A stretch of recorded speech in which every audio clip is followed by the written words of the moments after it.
আসসালামু আলাইকুম। সপ্তম শ্রেণীর ছোট বন্ধুরা, আশা করি তোমরা ভালো আছো। আজকে আমরা পাঠ যে ৭ তা নিয়ে আলোচনা করব। এটা হচ্ছে সর্বশেষ পাঠ। তো আর দেরি কেন, চলো শুরু করি।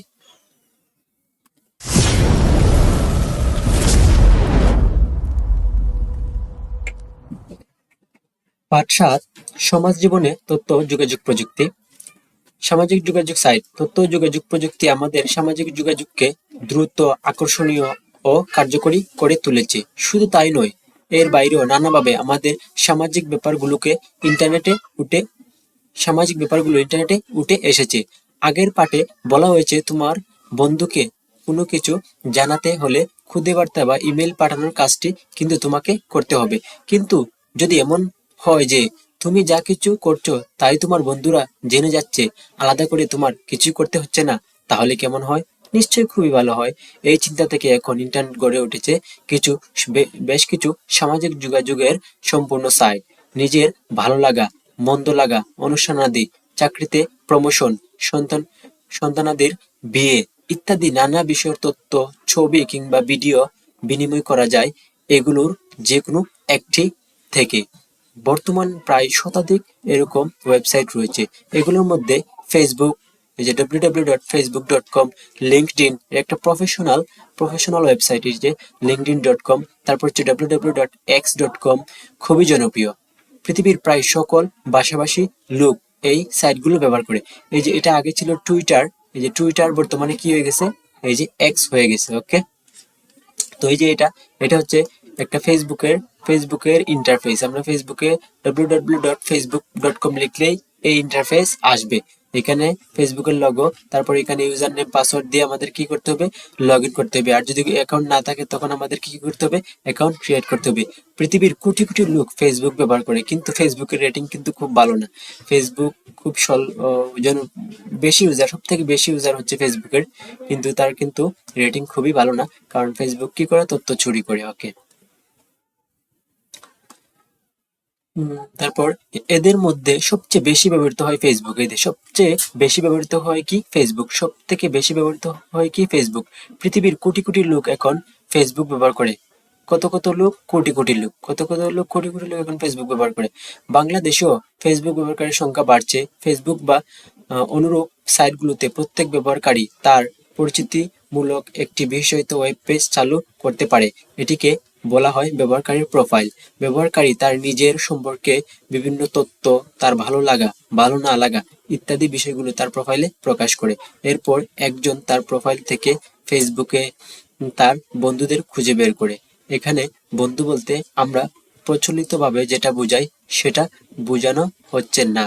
ফেসবুক অনুযায়ী একজন মানুষের সঙ্গে অন্য যত মানুষের যোগাযোগ থাকবে তারা সবাই হচ্ছে তার বন্ধু। এটা হচ্ছে এফবি ফ্রেন্ড, অর্থাৎ পরিচিত অপরিচিত সব।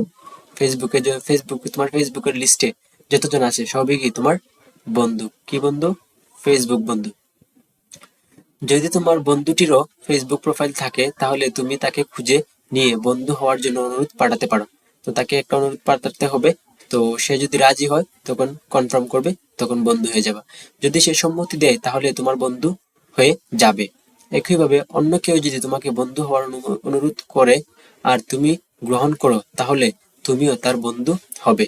তুমি আর তোমার বন্ধুরা মিলে হবে তোমার নেটওয়ার্ক বা তোমার সামাজিক নেটওয়ার্ক বা সোশ্যাল নেটওয়ার্ক।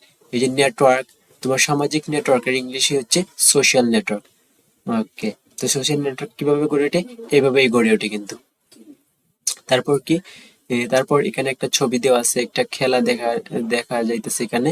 আমাদের যে মুশফিকুর রহিম, ওকে, এই যে মুশফিকুর রহিম যে লর্ডসে যে একটা টেস্ট ভারতকে হারিয়েছিল 2007-এ মেবি ম্যাচটা হয়েছিল, সবার জানার কথা। এক্স এ ছোট ছোট পোস্ট দ্রুত ছড়িয়ে দেওয়া যায়। ওকে, এটা হচ্ছে যে টুইটার বলছিলাম, টুইটারকে কিনছে এই যে কি এলন মাস্ক কিনে নিয়ে নাম দিছে কি, এক্স। ওকে, এখন তোমার নেটওয়ার্ক আস্তে আস্তে বড় হতে থাকবে। তোমার প্রাইমারি স্কুলের যে বন্ধুটির সাথে তোমার দীর্ঘদিন দেখা হয় না, যে কিনা এখন হয়তো অস্ট্রেলিয়াতে থাকে, তাকেও তুমি এখানে খুঁজে পেতে পারো। এটাই হচ্ছে ফেসবুকের আসল মজা। এর জন্য সবাই কি ইউজ করে, ফেসবুক ইউজ করে। দেখা যাইতেছে আমার ফেসবুকে আমার প্রাইমারি ফ্রেন্ড আছে, আমার প্রাইমারি টিচার আছে, আমার হাই স্কুলের ফ্রেন্ড আছে, আমার হাই স্কুলের টিচার আছে, সবাই আমার আমার ফ্রেন্ড লিস্টে আছে। তো দেখা যায় আমি চাইলেই যে কোনো টিচারকে দেখতে পারি, যে কোনো বন্ধু বান্ধবকে আমার ফেসবুকে দেখতে পারি, তাদের ছবি, তাদের শেয়ার করা ভিডিও ইত্যাদি দেখতে পারি। তো এর জন্য আমরা সবাই ফেসবুক ইউজ করি। তুমি যখনই তোমার প্রোফাইলে অন্য কোনো তথ্য প্রকাশ করবে, সঙ্গে সঙ্গে তা তোমার বন্ধুদের পেজের একটি বিশেষ জায়গায় বেশি উঠবে। তুমি তোমার মনের ভাব প্রকাশ করতে পারবে, যা ফেসবুক স্ট্যাটাস নামে পরিচিত। এক্স এ এটাকে বলা হয় পোস্ট, এক্স এ যেটাকে বলা হয় পোস্ট, এটা ফেসবুকে হয় কি স্ট্যাটাস। তুমি যদি কোনো ছবি প্রকাশ করো, যদি কোনো ভিডিও সবাইকে দেখাতে চাও, তাহলে তা তোমার প্রোফাইলে প্রকাশ করলেই তা তোমার নেটওয়ার্কের সবাই দেখতে পারবে। নেটওয়ার্ক বলতে যে তোমার ফেসবুক লিস্টে যতটা ফ্রেন্ড ছিল বা যারা তোমাকে ফলো করে বা তুমি যাদেরকে ফলো করো সবাই দেখতে পারবে। শুধু তাই নয়, তোমার বন্ধুদের সবাইকে ফেসবুক মনে করিয়ে দেবে তোমার জন্মদিন কবে। ফেসবুকের একটা নোটিফিকেশন মাধ্যমে মনে করিয়ে দে আজকে তোমার জন্মদিন, বা যার যার জন্মদিন এই নোটিফিকেশন দিয়ে সবাইকে সতর্ক করে। তো আমরা কি করি, শুভেচ্ছা জানাই বা উইশ করি। সবাই তখন তোমাকে শুভেচ্ছা জানাতে পারবে, কেবল তোমার ব্যক্তিগত সুখ দুঃখ নয়। এখন এই যোগাযোগের সাইটগুলোর মাধ্যমে পণ্যের বিজ্ঞাপন, কাজের খবর, এমনকি সামাজিক আন্দোলন সংগঠিত করার কাজও হচ্ছে। তো এখানে কি বলছে যে 2004 সালে জুলাই আগস্ট, সরি 2004 না, 2024 বাংলাদেশে 2024 সালের জুলাই আগস্ট মাসে কোটা সংস্কার আন্দোলন ও গণঅভ্যুত্থানের সামাজিক যোগাযোগের মাধ্যম ফেসবুক, ইউটিউব, এক্স ও টেলিগ্রাম ইত্যাদি দেশব্যাপী আন্দোলনকারীদের মধ্যে যোগাযোগ ও জনমত গঠনে গুরুত্বপূর্ণ ভূমিকা পালন করে। প্রথাগত মিডিয়াগুলো যখন ফ্যাসিস্ট সরকার দ্বারা নিয়ন্ত্রিত হয়ে সঠিক সংবাদ প্রচারে ব্যর্থ হয়, তখন সামাজিক যোগাযোগ মাধ্যম হয়ে উঠেছিল নির্ভরযোগ্য সংবাদ পাওয়ার মাধ্যম। 16 জুলাই বেগম রোকেয়া বিশ্ববিদ্যালয়ের ছাত্র আবু সাইদ পুলিশের গুলিতে নিহত হওয়ার ছবি ও ভিডিও সামাজিক যোগাযোগ মাধ্যমে ছড়িয়ে পড়লে দেশব্যাপী ক্ষোভ তৈরি হয়। এই যেটা হচ্ছে আবু সাইদ নামের একজন শিক্ষার্থী, যিনি রোকেয়া বিশ্ববিদ্যালয়ের ইংরেজি ডিপার্টমেন্টের শিক্ষার্থী ছিলেন। তাকে গুলি করে হত্যা করা হয়।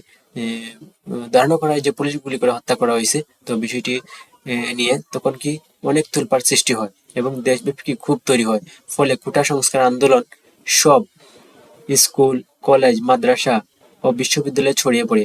আওয়ামী লীগ সরকারের নৃশংস দমন পীড়নের ছবি ও ভিডিও সামাজিক যোগাযোগের মাধ্যমে ছড়িয়ে পড়লে সর্বস্তরের জনগণ রাস্তায় নেমে আসে।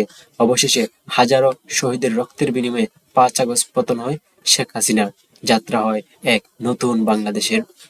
এখানে একটা দলগত কাজ আছে, ফেসবুকের মতো একটি সামাজিক নেটওয়ার্ক ব্যবহার করে নতুন কি কি করা যায় সেগুলো লেখার জন্য। তো দলগুলোর কাজগুলো যদি তোমরা না পারো তাহলে কমেন্ট করে জানিও, আমি চেষ্টা করবো দলগত কাজের সমাধান দেওয়ার। তো নতুন শব্দ আমরা কি শিখলাম এগুলো নিয়ে এখন আলোচনা করব। প্রথমটা কি, প্রোফাইল, সামাজিক নেটওয়ার্ক এবং স্ট্যাটাস।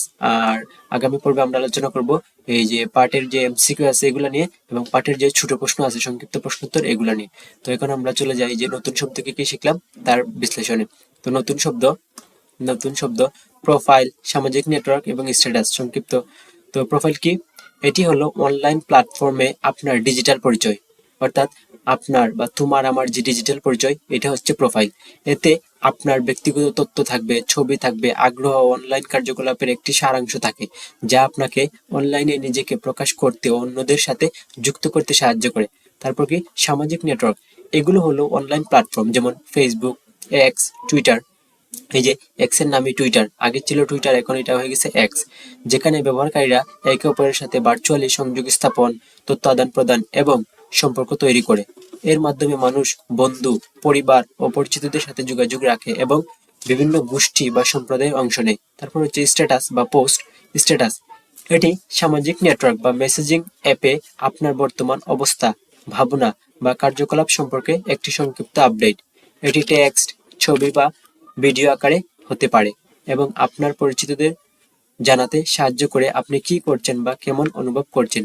তো এই তো ছিল সর্বশেষ পার্ট 7 নিয়ে আজকের আলোচনা। তো ভিডিওটি যদি ভালো লেগে থাকে তাহলে অবশ্যই একটা লাইক করবা, কমেন্ট করবা এবং স্কিল হাট বাংলাদেশ চ্যানেলটা সাবস্ক্রাইব করে পাশে থাকবা। So thank you so much for watching this video. ভালো থাকো, সুস্থ থাকো এবং স্কিল হাট বাংলাদেশের সাথেই থাকো। আসসালামু আলাইকুম।